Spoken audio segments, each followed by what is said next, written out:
Hello and welcome to my channel. I'm Cyrus and this is Tuntum Network. On this platform, I do my independent research into subjects of interest and share my findings with all. And so be kind to subscribe and click on the notification bell for more of my videos. Ladies and gentlemen, in this video, I would like to share my findings on the coming wars that will one way or the other impact Africa and the need for Africa to sit up. In fact, the need for Africa to be prepared and not be naive. Ladies and gentlemen, this is not the time to wallow in ignorance, but be vigilant and ready. So without further ado, let's get into it.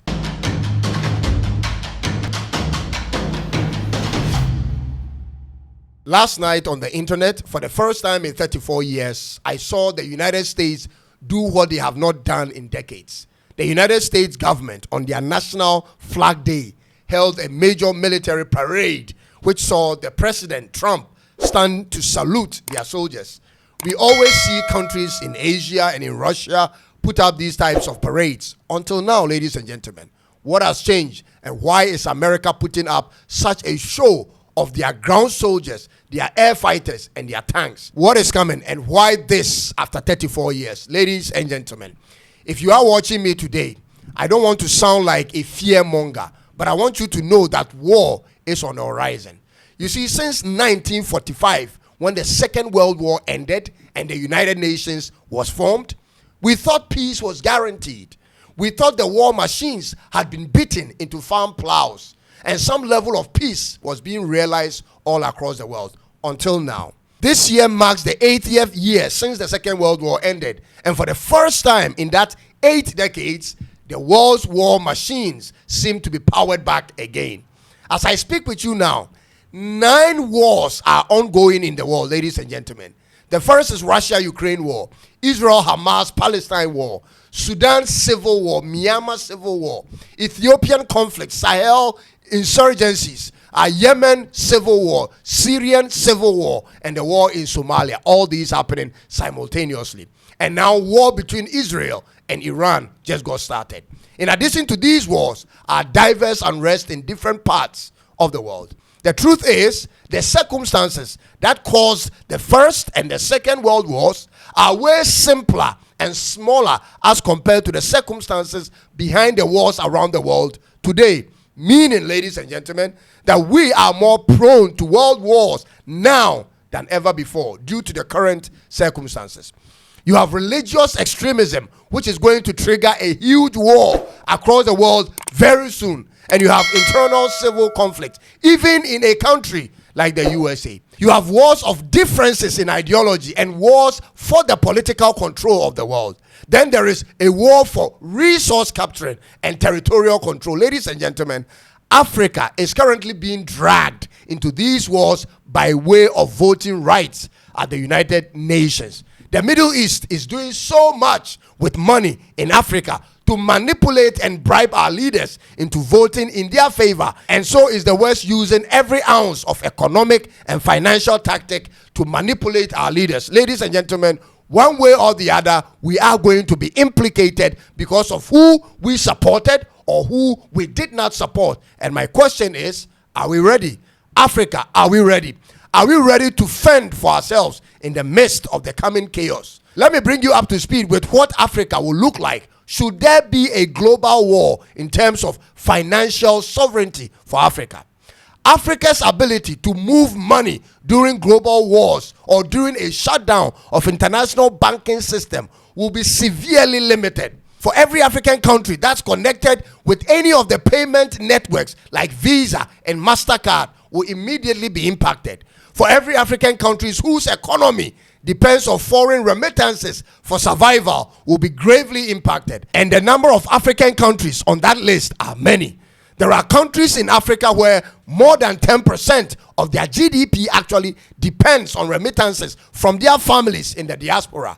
Somalia, for instance, 35% of their GDP is from Somalis in the diaspora. Guinea-Bissau, Lesotho, Comoros, Cape Verde all have more than 10% of their GDP based on remittances from their nationals in the diaspora. Countries like Guinea, Tanzania, Mali, the Gambia, and Senegal all have between 5 to 10% of their GDPs dependent on foreign remittances. Ladies and gentlemen, countries like Ghana, Nigeria, Ethiopia, Kenya have between 3 to 5% of their GDP also dependent on the remittances of their nationals in the diaspora. And these are monies in the billions of US dollars. In addition to these are African countries whose national budgets are supported by foreign donors, ladies and gentlemen. Countries such as South Sudan, Somalia, Malawi, Liberia, Central African Republic, Burundi, Zambia, Mozambique, Kenya, Ethiopia, and Uganda heavily depend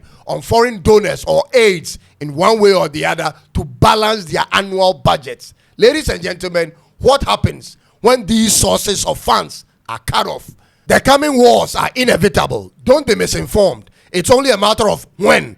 Africa's dependence on foreign goods for survival will be cut off. The ships will not be bringing the containers when that time comes, ladies and gentlemen. The grains and meat and oil and refined oil products and even the internet will be cut off in that period. Ladies and gentlemen, how will our lives be and what excuse will our government have for us?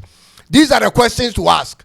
Today is the day of learning to be self-reliant. Over 75% of African youth are totally convinced that their lives will begin when they make it to the West. Many of such people are idling around and in wait, in hope for an invitation from a sibling in the diaspora to join them. We don't consider our own continent when it comes to becoming successful. What is happening here? This notion has drained the very best of our technical men and women from this continent to the West. Day in, day out, migration programs for jobs and to join a Western army is being introduced to us. The best amongst us is being taken away, ladies and gentlemen. We are leaving behind the not so good, and therefore we are not building anything ourselves. We have become totally dependent on a country like China at this point for supplies. If China ceases to produce goods for us, we are doomed, ladies and gentlemen. But we have an opportunity to learn to be self-reliant now. This coming war may not directly occur in Africa, but its impact may be more felt in Africa than in the countries that are fighting. Do you remember when the Russian and Ukrainian war started and all of a sudden bread prices went through the roof in Africa? It was because we were so dependent on Ukraine for wheat and other cereal supplies. The number of people who might die out of starvation and health-related issues in Africa may be more than the countries that are fighting in those wars.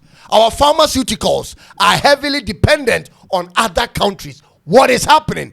Did you know a country like Kenya is 80% dependent on pharmaceutical supplies from India and in Europe?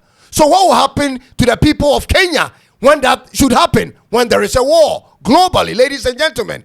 Nigeria, Ghana, Liberia, Sierra Leone, and many other African countries depend heavily on pharmaceutical products from India, China, and Europe. We ship billions of dollars to them every year for supplies. And so, what will happen when the wars begin and shipments are cut off? This is what I'm saying to you. African countries who might not directly be involved in the wars will suffer far more than the warring countries themselves. When food supply is cut off and access to pharmaceuticals are cancelled and you don't have access to money, what then becomes the faith of Africans? Ladies and gentlemen, I'm not a fearmonger like I said, but I'm the sound of one that is crying in the open to Africa to learn to be self-reliant now. Africa, you are not in a good position. You are not ready for calamity and nobody is coming to help you. We don't have reserves. So stop voting for these good-for-nothing leadership and try new men with revolutionary mindsets. Stop your partisan politics and seek a national interest. The coming chaos will not care about your political affiliation. We have too many square pegs in round holes in Africa. We have too many clueless men with power who cannot see beyond their nose. They are outdated and unresponsive to global politics and threats because they think they wouldn't be here when that happens. We have generations coming and we cannot fail them. From Southern Africa to Eastern to Western Africa, Northern Africa, and Central Africa, wake up and smell the coffee. There is a war coming. We need to feed ourselves and produce our own medicines. Wake up. We need to take control of our own financial system. Wake up.